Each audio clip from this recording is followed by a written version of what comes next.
पवित्र महाविश्व पणा संक्रांति हनुमान जयंती ओडिया नववर्ष 14 एप्रिल 2026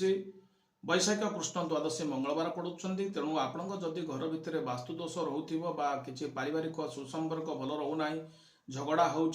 शुभ मांगलिक कर्म हो पारना, विभिन्न प्रकार अशांतिर वातावरण सृष्टि होते मंगलवार संक्रांति पड़ुवा हेतु हनुमान जयंती पड़ुवा हेतु पवित्र दिवस। तेणु ये दिवसटी आप निश्चिंत भाव में गोटे लाल कि हलदी वर्णर पताका आपण आणवे एवं हनुमान पंचमी के हनुमान को छुआई पंचमी के हनुमान मंदिर में पूजा पाठ करी सिंदूर चंदन फूलमाल लगे पताकाटी पूजा करेंगे। तत्पर नहींकि ईशान्य कोण से पताकाटी बांधु एवं 21 दिन पर्यंत हनुमान ना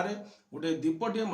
सेठी लगातु घृतबत्ती लगे हनुमान को टिके स्मरण करूँ जे मोर ये सब जो वास्तु दोष बा घर भितर अशांति रही जो समस्या रही कि दूरीभूत हो मन भितर स्मरण करी घृतबत्ती लगे मुंडियाटे मारे 21 दिन पर्यंत रखु से पताका पाखे ईशान्य कोण पूजा करूँ देखिए समस्त दोष निवारण हम।